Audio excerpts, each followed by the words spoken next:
Em nome do Pai, do Filho e do Espírito Santo. Amém.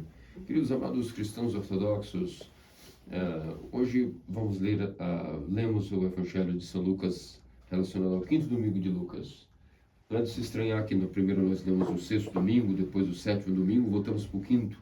Isso é normal no tipicon grego, onde as leituras são remodeladas conforme a conveniência do ano. E é por isso que já passamos pelo sexto domingo, pelo sétimo domingo, agora estamos no quinto. Não é um erro, é assim mesmo que funciona o remodelar do tipicon grego.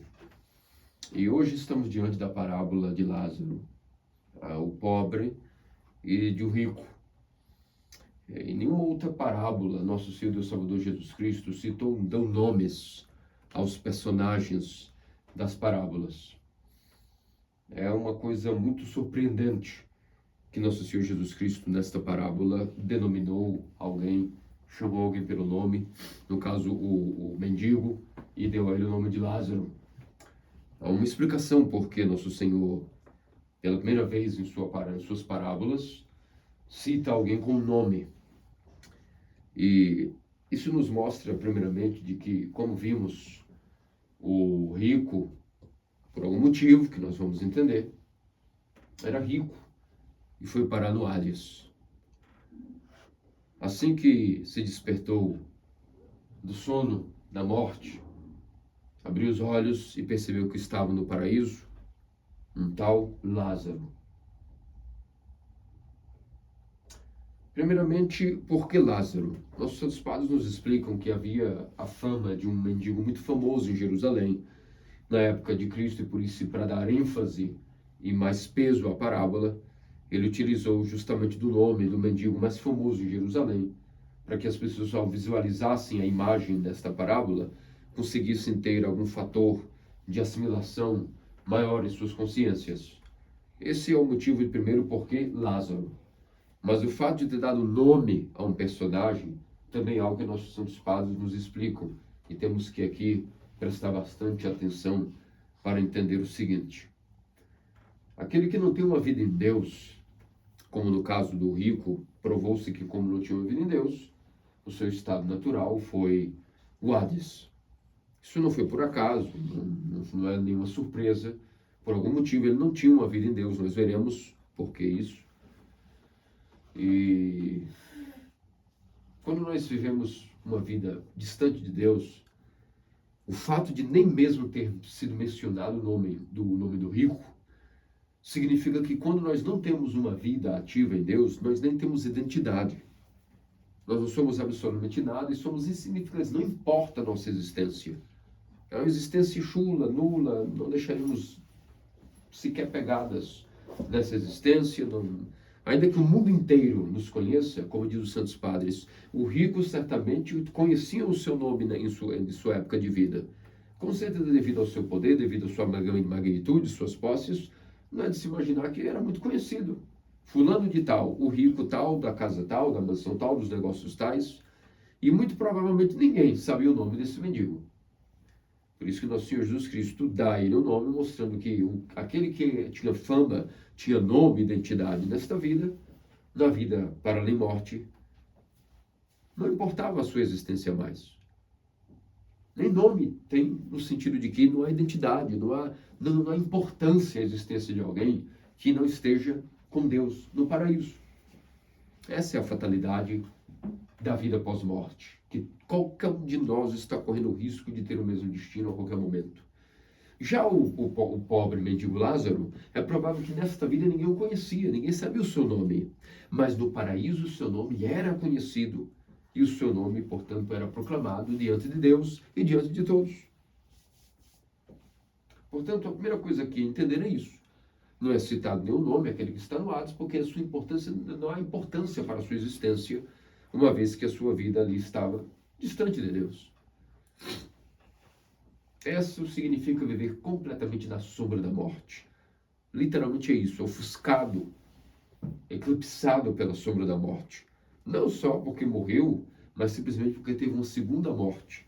Não só teve a morte física, como na eternidade estava tendo uma morte eterna.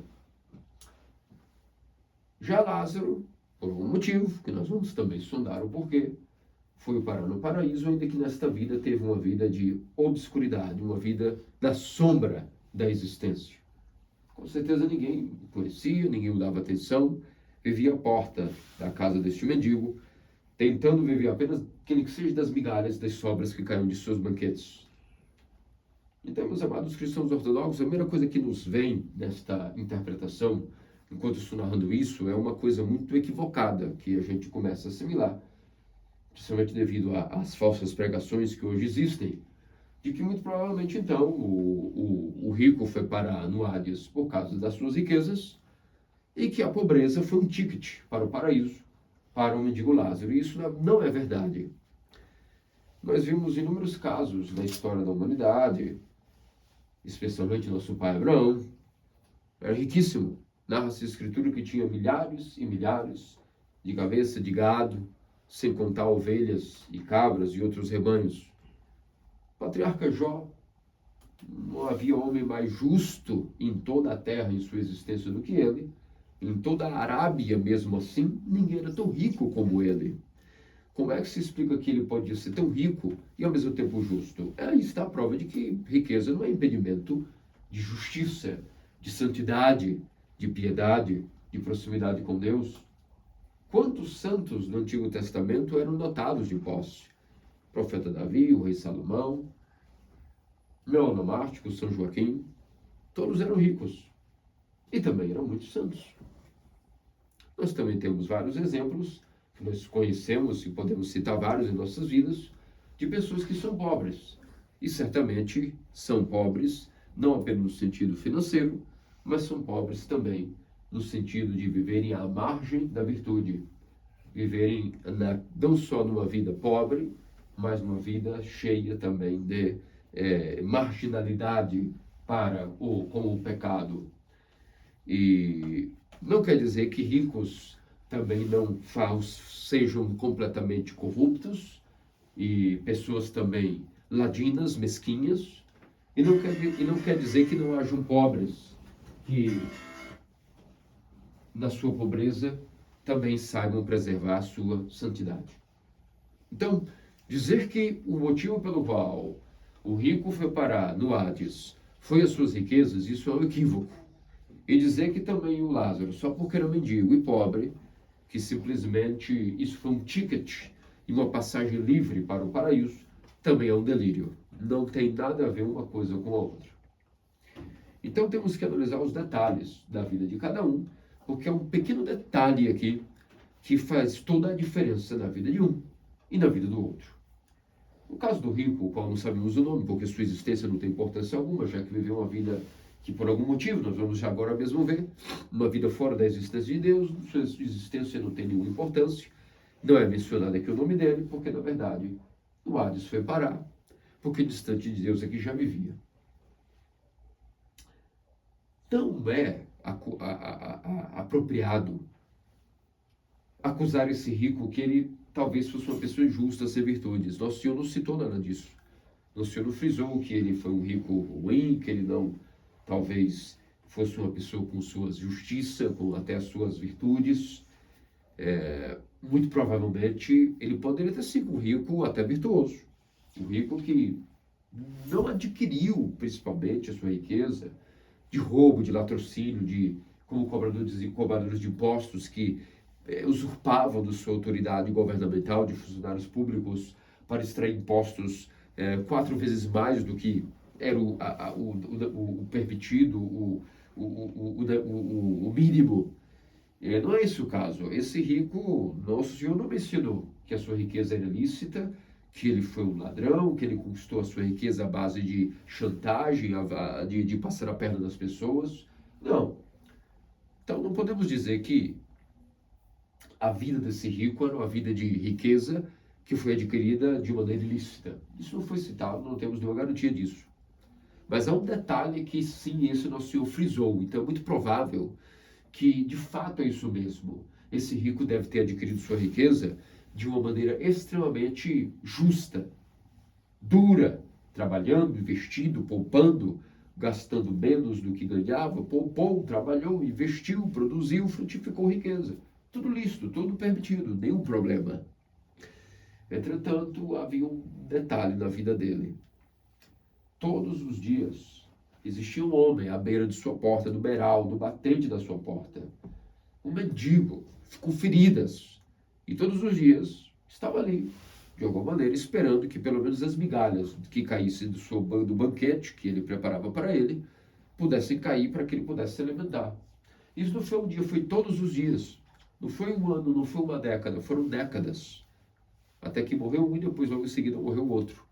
É muito provável que esse rico conhecia mais Lázaro do que os seus próprios parentes. Porque Lázaro, ao todo tempo, estava na porta da sua casa.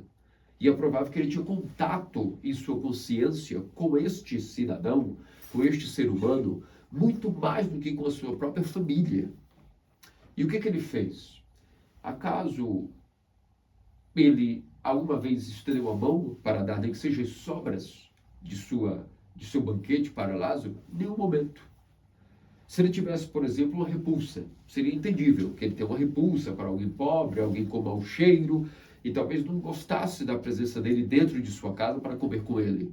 Mas não justifica que ao menos pegasse das sobras e fosse fora de sua casa, do beiral de sua casa, do rodapé de sua casa, dos degraus fora de sua casa, e pelo menos desse um prato de comida e estendesse a mão para saciar a fome e sede de Lázaro. Mas nada disso ele fez. E passaram-se anos, passaram-se décadas, e ele não se atentou a estender a mão a Lázaro. Esse detalhe fez com que, na hora que ele morresse, imediatamente ele fosse ao Hades. Por que motivo? Porque ele abusou de sua riqueza. Ele não seguiu a lei da consciência, a lei natural, que nos obriga dentro de nós mesmos a compartilhar livre e espontaneamente todos os nossos bens com o nosso próximo. Todos nós sabemos que o que nos sobrou porque sobrou. Se Deus fez sobrar na sua conta bancária, na sua renda, algo, isso não é simplesmente para você poupar e ficar investindo para fazer mais dinheiro sempre. Deus diz que João Crisóstomo, que é o Banco Mundial, ele sabe quais categorias de seres humanos ele vai dar mais e quais ele vai de propósito reter a riqueza e vai impedir que chegue rendimentos. Deus mesmo faz isso. Por quê? Porque se todos fossem ricos ou todos fossem pobres, não haveria amor. O gênero humano não seria autossuficiente. Não haveria o que eu sempre digo, até mesmo na minha profissão de gerenciador de ecossistemas, que isso de autossuficiência que se prega nessa revolução das pessoas hippies que queriam voltar ao campo na década de 70 e os resquícios dessa ideologia, dessa falta de senso dos movimentos ecológicos, ambientais possuem, eles não conseguem entender que a autossuficiência é ilusão. Nós todos somos um todo dentro de outro todo, dentro de outro todo e não tem fim. Isso é o universo. E dentro de cada todo existem vários componentes que se um for removido, esse todo já não existe. Isso chama simbiose que Deus criou na criação. Desde os micróbios, das bactérias, do intestino. Tire as bactérias de nós, o que nós vamos ter? Nós vamos ter saúde. Quer ter imunidade? A primeira coisa que eu sugiro é vá comer sujeira, se lambuza de sujeira e se suje bastante. Aí depois você vem falar comigo sobre saúde, sobre terapia, sobre problemas psicológicos, sobre como melhorar o seu sistema imunológico. Porque a primeira coisa é ter uma interação com o meio. É preciso trocar experiências com os micro-organismos.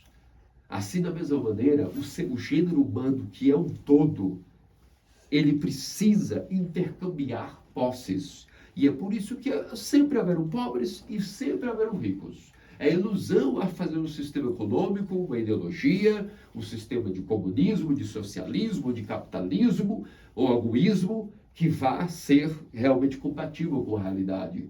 Nem capitalismo, nem comunismo, nem socialismo, nem nada. Esses ismos não resolvem o problema. Porque somente a Igreja Ortodoxa sabe resolver esse problema.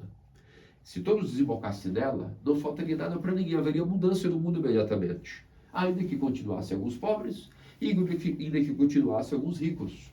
Porque como de São João Crisóstomo, assim como o homem não é igual à mulher, mas se complementam em coisas distintas que um tem e outro não tem, essa complementariedade psicossomática dos cromossomos faz com que o gênero feminino seja muito atrativo ao masculino e nós nos complementamos uns com os outros para nisso. Qual o objetivo disso? Para ficar tudo bonitinho? Não, porque Deus teceu assim para que haja amor. Para que um precise do outro e um precisa do outro, há trocas e nessa troca há amor.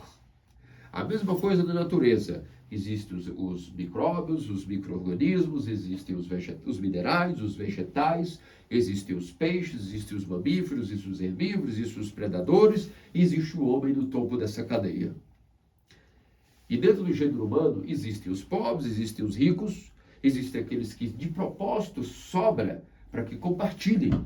E para que o rico possa dizer, eu pude ajudar alguém. E nisso nasça nele amor. E o pobre também nasça nele humildade e pensa, eu precisei de alguém. Eu não sou autossuficiente, eu precisei de alguém. Então, ao receber, senti amor por aquela pessoa. E nisso é que Deus vai gerenciando o cosmos. Ele que é o Criador. Não há que ele se afobar nem para a pobreza, nem para a riqueza, nem ter ansiedade para ser rico, nem tampouco delirar em falta de compostura diante da pobreza. Esse é o detalhe primordial que nós vamos entender a gravidade disso nesse sermão e como isso implicará a nossa salvação, inclusive. É um tema seríssimo. Senão Deus não teria feito essa parábola para nós, o Filho do Homem, inclusive dado nome àquele que foi para o paraíso, por ter usado a pobreza ao seu favor. Nós vemos, portanto, que o rico abusou de sua riqueza, não seguiu a lei natural que eu acabei de explicar, é uma lei natural, é a lei da consciência, é a lei da natureza, que o que te sobra, se está sobrando, e você não compartilha, como diz João Crisóstomo, tu és o ladrão do teu irmão. Porque se sobrou algo na sua conta hoje, e significa que enquanto você dorme tranquilo, a sua consciência está pesada. Porque enquanto algo te sobra, está faltando para alguém. Porque Deus não é injusto. Deus criou os dons, os talentos e os bens iguais para todos. Mas na hora de distribuir tudo isso que todos deveriam ter, ele jogou um pouco mais para uma categoria de seres humanos e um pouco menos para outros, esperando que na nossa consciência flua um fluxo do amor, e então o que está sobrando em um seja voluntariamente dado para os outros. Os que recebem são gratos em amor, os que dão também crescem em amor, e assim o gênero humano tem que ser assim. João Crisóstomo disse, você vai dormir no seu armário, está sobrando uma camiseta, saiba que tu és ladrão, porque algum lugar do mundo alguém está com frio e nu, porque uma camiseta a mais está na tua gaveta, no teu armário. Isso é sério, isso é a nossa consciência. Logo, se o rico sabe bem viver, tirando da sua riqueza para a sua sobrevivência, depois disso para o seu bem-estar, tudo lícito, tudo de acordo, mas o que sobra, se ele acumula, isso vai ser contado imediatamente. Ele fecha os olhos desta vida para acordar diretamente no Hades. Porque, obviamente, por toda a sua vida, ele foi um ladrão do seu irmão e pecou gravemente contra a consciência. Agora, se ele, sendo rico, sendo talentoso, percebendo que, na verdade, ele só tem isso porque Deus deu a ele por algum motivo, não é mérito dele, não é esforço genial dele, como nós vemos esses coaches influencers de dar nojo nas redes sociais, um após o outro, querendo ensinar como ganhar dinheiro, porque como ganhar dinheiro, como você vai se suceder, tudo idiotice, tudo bobagem. Se nós vivêssemos todo dia o nosso dia bem feito, nós com certeza vamos chegar no caminho que Deus quer para nós. O que importa é hoje, o que eu vou fazer hoje, o que eu vou terminar a minha tarefa hoje. No sermão passado, que não foi gravado por uma pane do celular, eu até falei dos grandes talentos do mundo. Como é que eles dividem a sua concentração na vida? É simplesmente a divisão da sua mente entre sinal e ruído. Os grandes talentosos da nossa época, que eu não vou fazer propaganda para eles, porque eu gosto de fazer propaganda, é para mim, não é para ninguém. Mas pegamos os 3 grandes magnatas do mundo, vocês sabem bem quais são atualmente. Todos eles dizem que, e entre eles tem um que é o maioral. Eu não vou dizer o nome, mas é um que pensa que poderá ter vida em Marte, vocês sabem quem é. Já foi analisado que na mente dele, o sinal que ele coloca para a sua concentração é o seguinte: eu sei que eu não posso fazer mais de 3, 5 tarefas no dia. Isso é muito certo. Qualquer pessoa que tem um trabalho, sendo uma profissão, ele sabe que o homem vai prosperando em tarefas acumuladas. Não tem como resolver minha vida em um dia, mas eu tenho como fazer tarefas no dia, e geralmente o ser humano mais talentoso, ele consegue dividir o seu dia para 3 ou 5 demandas no máximo. Mais do que isso, ele vai fazer mal feito. E um desses magnatas foi mostrado, analisando-se sua rotina, o seu intelecto, que ele consegue colocar no grau de frequência a sua concentração. Das 18 horas que está acordado, essas 18 horas, o sinal, ou seja, o que é sinal da produção? Sinal, nós chamamos tudo aquilo que a nossa mente está focada, enquanto acordados, para a realização de nossas tarefas. E ruído é todas as vezes que nós estamos um pouco distraídos e oscilamos entre sinal e ruído. Os grandes talentos do mundo, eles só têm uma coisa diferente dos outros. É que conseguem focar, enquanto estão acordados e produzindo, e dar mais vazão à mente ao sinal, sei quando de sinal, porque está conectado e concentrado na sua missão. E de vez em quando ele vai relaxar, vai comer, fazer uma refeição, vai se distrair, e isso seria a porcentagem de ruído. Existe um tal magnata atual que o seu grande sucesso na sua produção empresarial se dá porque, quando às 18 horas acordado, 100% ele consegue focar no sinal e zero ruído. Quer dizer que o que muitas coisas têm graça para nós no dia a dia, para ele não tem. Seria um louco? O tempo dirá. Mas com certeza uma pessoa que sabe produzir. Tudo isso eu estou dizendo para mostrar que, na verdade, por mais que nós achamos que isso tudo é o nosso esforço, o nosso talento, mesmo que nós tenhamos o máximo do sinal de concentração para nossas tarefas, se Deus não abençoar a nossa labuta, se por mais focados e hiperfocados que sejamos, não vai ter rendimento o nosso empreendimento. Agora, ainda que nós sejamos meio talentosos, meia boca, esforçadinhos, se Deus põe o dedo dele no nosso negócio, isso prospera, isso vai para frente, isso se alavanca, o que a gente não sabe a gente descobre. O esforço é a nossa parte, seja bom, seja ruim, o inteligente, o burro, todos eles, se esforçarem, estão garantidos que vão prosperar? De jeito nenhum. É Deus que coloca dinheiro na mão de alguém. É Deus que tira dinheiro da mão de alguém. É Deus que coloca alguém num cavalo alado e faz ele decolar. É Deus que faz alguém que também cair do cavalo, quando conveniente, para a nossa salvação. Porque Ele conhece o coração de cada um. Agora, Ele não pode nos obrigar a nós seguirmos ou não a lei da consciência. Então, primeiramente, eu estou frisando bem como uma pessoa abusando da riqueza, não seguindo a lei natural, infelizmente deflagra a sua salvação, fazendo mau uso de suas posses. Mas vamos ao outro lado, que é muito pouco falado nas igrejas protestantes, por exemplo. Isso jamais será dado num sermão como esse aqui, em relação, por exemplo, à questão da pobreza. E os papistas, você sabe, vão levar para o lado dos oprimidos e da teologia da libertação. Falamos, na verdade, uma coisa muito real aqui entre nós. Existem pobres que abusam também de sua pobreza.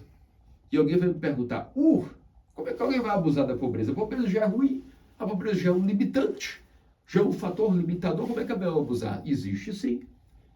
E, infelizmente, é o que mais temos na cultura idiocrática de um país. Às vezes, uma pessoa também se priva do céu. Às vezes não. Inclusive, muitas vezes e muito frequentemente, nós veremos ricos que seguem a consciência e galgarão o reino dos céus, como o caso de nosso pai Abraão. Não foi nesse lugar que o mendigo Lázaro foi parar, no seio de Abraão? O seio de Abraão é a linguagem que nos diz a respeito do que é o paraíso. E o lugar dos tormentos é o Hades. Quando uma pessoa abusa de sua pobreza, ela faz o seguinte: diante da sua realidade, ela não segue o detalhe que Lázaro seguiu. Observe que Lázaro viveu décadas ao lado daquele mendigo. E tem um detalhe aí que nossos santos padres explicam que garantiu para Lázaro o reino dos céus. A garantia da parábola de que Lázaro era um bom homem, um homem justo, um homem com virtudes, um homem que talvez seguia o jejum e os mandamentos, não há nenhuma menção disso. Então pode ser que, na verdade, Lázaro não tinha virtudes. Pode ser que Lázaro era um pobre com paixões, como qualquer um de nós. Mas houve um detalhe na vida dele que ele viveu muito bem. E por isso foi dado a ele o paraíso. E esse detalhe é o seguinte: décadas e décadas passado nos pés deste rico, ele em nenhuma hipótese, ele julgou o rico, mas tentou compreendê-lo. Bom, se ele não está me dando algo, não é porque isso é um mau caráter, é um mão de vaca, que pessoa maldita, que pão duro. Não foi isso a sua reação. Durante décadas, ele pensou assim, esse homem deve ter muitos problemas, muitos funcionários a pagar salário. É provável que ele tenha muitos filhos e não tem condições, pobre homem, de compartilhar nada comigo. É provável que ele está cheio de problemas que eu não posso imaginar o que é. E ele é rico, mas ele tem com que gastar a sua riqueza. Por isso, eu entendo perfeitamente que ele não tem tempo para mim. Ele tem muitos afazeres, ele não tem sequer como me notar, porque eu sou um insignificante mendigo, e ele tem tantas tarefas, ele precisa cumprir o seu dia de maneira honrada.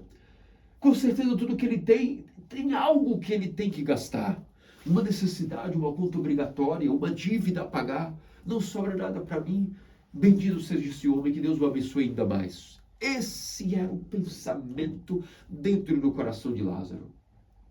O homem que soube viver na pobreza e não abusar dela, mas usufruir dela com paciência. E muitas vezes a coisa mais difícil a um pobre é conseguir viver o seu estado de pobreza com paciência, sem reclamar, sem questionar, mas dizendo, se eu estou nesse estado, está tudo bem. O que eu puder fazer, eu vou fazer, mas eu não vou murmurar, eu não vou reclamar. Isso não quer dizer que todo pobre é acomodado. Não, isso é não abusar da pobreza. Cuidado, isso é clínico o que eu estou dizendo aqui.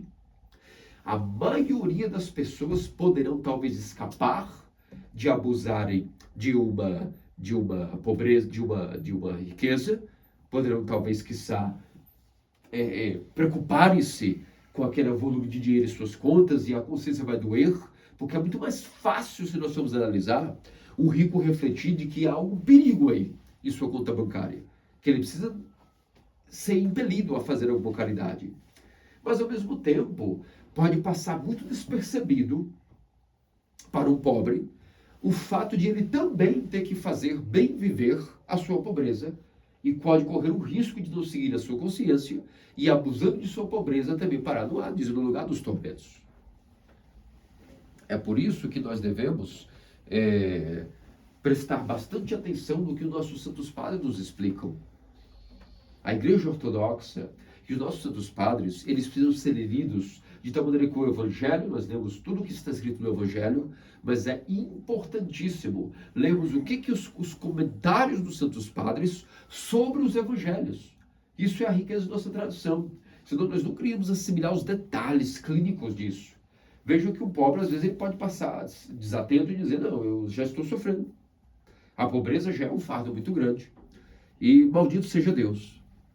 Existe aquele grande detalhe que, às vezes, nós escutamos, do que diz respeito ao português, que quando acontece alguma coisa na nossa vida, a gente escuta o povo simples dizer, bendito seja Deus, louvado seja Deus, louvado seja nosso Senhor Jesus Cristo, para sempre seja louvado. Legal. Isso na hora das coisas boas que acontecem, não é? Nos livramentos de acidentes, quando a gente escapa de uma doença, quando a gente escapa de um assalto. Mas e na hora da pobreza? Vejam que tipo de movimento de coração uma pessoa precisa ter se ela está na pobreza, para que ela não corra o risco de dormir, não acordar e acabar acordando no Hades. Maldito seja Deus. Em geral, lá no fundinho da consciência, o pobre ainda culpa a Deus pela sua pobreza. Por que Deus abençoa outros e não me abençoa? Eu mesmo conheço inúmeras pessoas que me questionam isso dia e noite como sacerdote das confissões. Por que Deus não me abençoa? Por que Deus não me abriu um caminho? Padre, reze mais por isso, você está rezando um pouco por mim.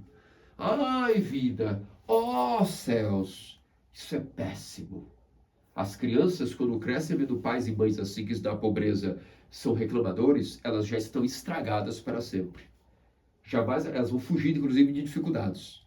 Olha que diferença. Um pobre que enfrenta dificuldade diz, está ótimo. Louvado seja Deus pelo que eu tenho. O que eu tenho, está bom. Hoje eu tenho isso, está ótimo.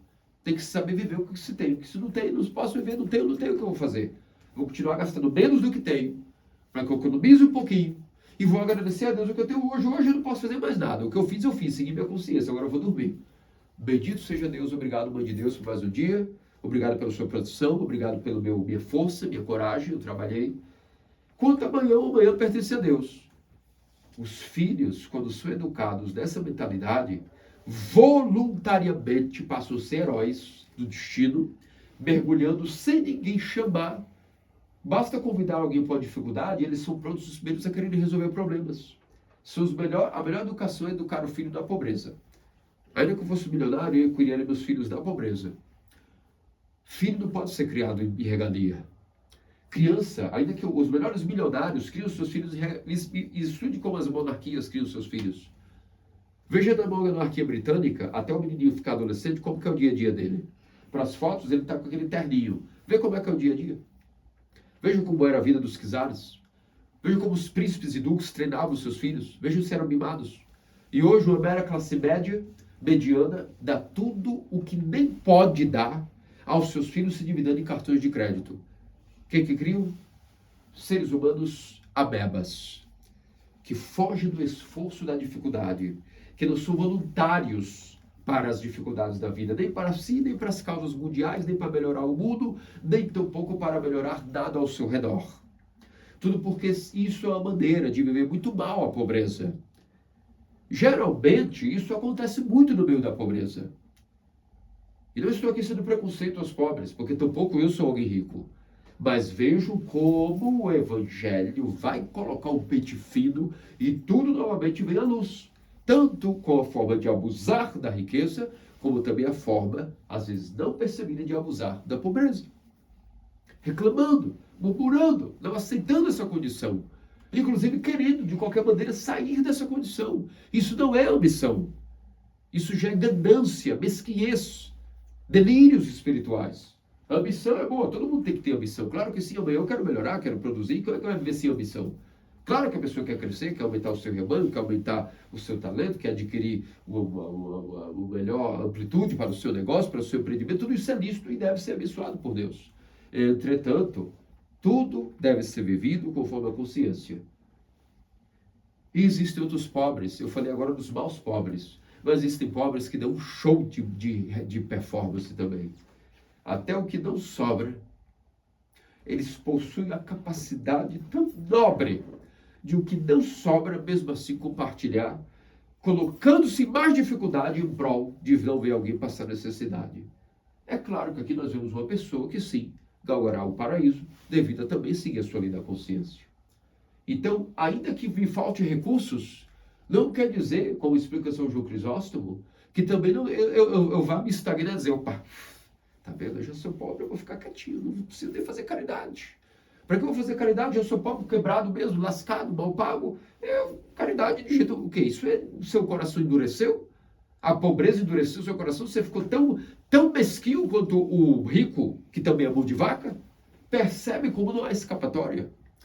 Por isso, meus amados cristãos ortodoxos, há uma maneira muito séria de viver a riqueza ou a pobreza. Nem a riqueza condena, nem a pobreza salva. Tampouco a riqueza vai ser algo que vai nos impedir da união com Deus. Vários santos são ricos. Como tampouco a pobreza já é um ticket que vai me levar direto ao paraíso. Tendo compreendido isso, vamos avançando a parábola e vejamos que, estando no tormento, o rico clama a Abraão. Pai Abraão, pai de que Lázaro, que eu vi todas as minhas décadas e décadas de vida à porta da minha casa, pelo menos molhe o dedo no refrescor, para que eu possa saciar, pelo menos psicologicamente, um pouco de orvalho na minha boca, devido aos tormentos. Claro, isso é uma figura de linguagem, que a ausência de Deus das trevas exteriores, da Geena, que não é ainda as trevas interiores que virão junto com o consumar dos tempos. Por enquanto o Hades são trevas passageiras, haverá um tormento ainda muito maior quando o inferno foi inaugurado, mas por ora o rico estava no Hades. E a ausência de Deus foi aqui vista como imagem de uma sede, de um calor, de um fogo, de um tormento. E a análise de consolo foi dada aqui como saciar de uma sede, de um frescor. São figuras de linguagem que o Senhor usou na sua parábola para nos denotar o que é a realidade da ausência de Deus ou da presença de Deus, o Hades e sua obscuridade, suas trevas, e o paraíso e sua luz. A ausência de contemplação da face de Cristo e a presença aberta a contemplar a face de Cristo no seio de Abraão, no paraíso. São análises, não quer dizer que é assim. Não é uma imagem de purgatório que a igreja romana gosta de capturar na nossa mente imaginação de dimensões que não existem. São apenas maneiras do homem caído tentar entender a realidade, por isso o Senhor usou dessa explicação. E o alívio desse tormento, da figura de saciar um pouco a minha sede, diz o rico, pede a Lázaro que molhe, nem que seja pôr do seu dedo para me refrescar. E Abraão disse, filho, veja como Abraão se dirige. Veja como Deus se dirigiu a pessoa que estava no Hades. Não foi dizendo, maldito, que estás aí jazendo como bebereces. Não é essa a personalidade de Deus. Deus é sempre compassivo, misericordioso, ultra amoroso. E mesmo aquele que estava ali no Hades, quando foi se comunicar com Deus, Deus o tratou como filho. Deixa eu te falar, durante a sua existência passageira terrena, breve e rápida que você teve suas regalias. Se vestir de linho e púrpura, que são as vestes mais nobres que alguém pode ter. Você sofria, realizava banquetes para você. Agora, o Lázaro, ele sofreu escassez. Em outras palavras, o que ele está tentando dizer para ele? Ele não foi passar um cerol, como diz o ditado, não foi passar o cerol da consciência de que ele já estava atormentado. Ele tentou dar indiretas de maneira muito amorosa, de uma maneira que só Deus sabe fazer conosco, dando um pequeno toque na consciência. Olha, eu não quero piorar a sua agonia ainda mais, por isso que eu não vou dizer o que você está fazendo aqui, porque você veio chegar aqui, mas com jeitinho, o que eu quero te dizer, ó alma minha, na sua vida você vivia em banquetes. Lázaro vivia em escassez. Em outras palavras, consciência. Você podia ter ajudado ele, não ajudou. E você viveu bem, e você podia ter ajudado ele, não ajudou. E ele suportou tudo isso com paciência, com uma magnitude que ele soube fabricar um terreno no paraíso para ele mesmo. Todas as vezes ele nem te julgou. De um momento ele te maldisse, no momento ele disse que você era um mão de vaca, uma pessoa mesquinha, ele pensava que você não podia, de fato, não sobrava nada para você, por isso que você não ajudava, ele não teve maldade do coração para contigo, e ele está aqui no paraíso. E eu quero te dizer que há um abismo intransponível, há um cosmos entre você e ele. O que significa isso, meus amados cristãos ortodoxos? O que é esse abismo?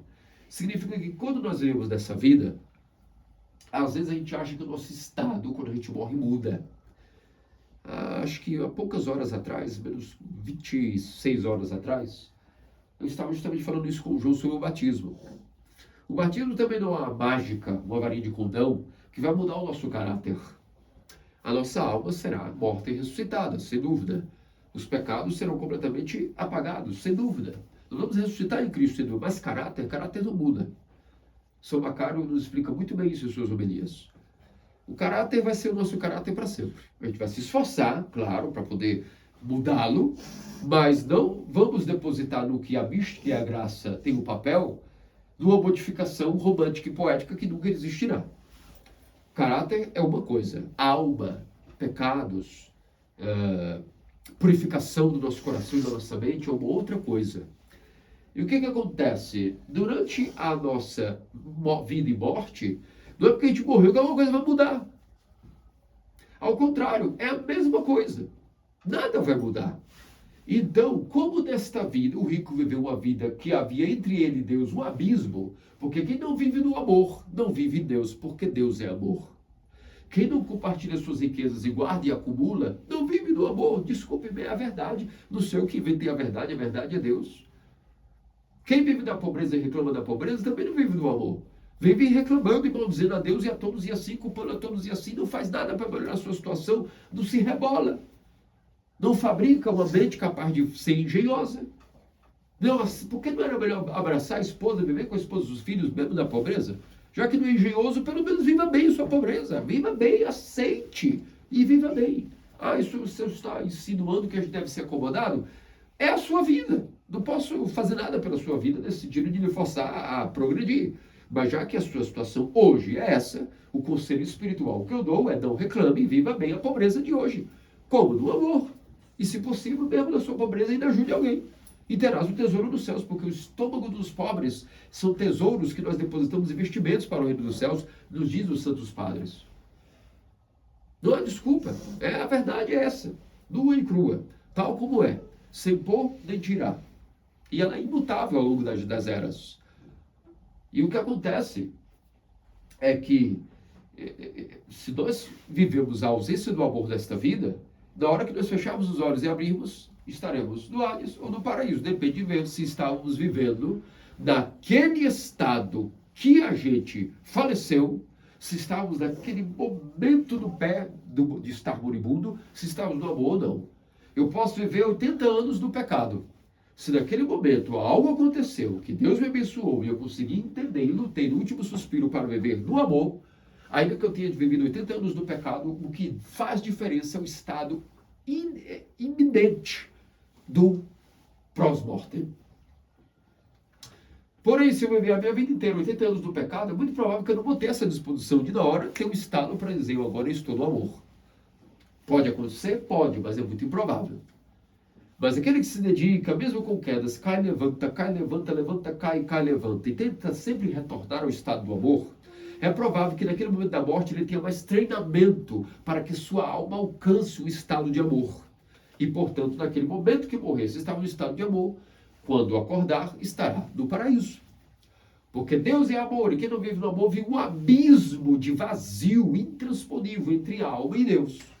E é o que aquele rico viveu. Ele viveu anos de abismo entre ele e Deus, entre o amor e o amor a Deus. Não tendo amor, não tem Deus. Não tendo Deus, não tem amor. Logo, não tem paraíso. Nada mudou. Por que ele agora pensa que algo, Lázaro, molha a ponta do teu dedo? Não tem como. É intransponível o estado do Hades do paraíso. Não tem como um passar daqui para colar, como diz nosso pai Abraão, da figura de Deus, falando na consciência da alma.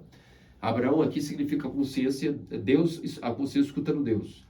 Não tem como, ainda que quiséssemos, filho meu, desculpe, mas não tem como você passar para aqui, nenhum de nós passar daqui para colar. Claro, quem já morreu no amor, como vai sair do amor? Quem já está no paraíso, como vai aniquilar-se do amor e ir para o Hades? É uma coisa que não tem lógica. E também aquele que já morreu fora do amor, como é que é a lei da inércia? Ai, agora morri, Deus tem misericórdia de mim. Bom, isso você tem que fazer vivo. Orar, misericórdia, vivo. E viver no amor enquanto vivo. Como diz no refeitório do Monte Athos, se não me engano, no Mosteiro de Vatopédia, está escrito, não sei se é no Vatopédia, não posso confirmar, a memória agora falha, mas um dos refeitórios, no Pilatos, está escrito, se eu não morrer antes de morrer, tampouco morrerei quando morrer. Isso me impactou demais, eu gravei na hora, nunca mais eu esqueci. Se eu não morrer antes de morrer, tampouco morrerei quando morrer. Significa isso. Meu estado não vai mudar, porque eu morri, que algo vai ser alterado, que Deus vai me deslumbrar uma misericórdia, porque alguém vai lembrar de mim nas orações. Negativo. A igreja certamente vai fazer o seu papel, mas o estado do Hades, uma alma poderá sair dele e ser removida para o paraíso? Sim, a biografia dos santos nos mostra alguns exemplos, mas isso é colocar-nos numa loteria. Claro que a igreja vai orar para que almas sejam resgatadas do Hades pela misericórdia de Deus. Mas lembremos que a alma agora já não pode mais rezar ela por ela mesma.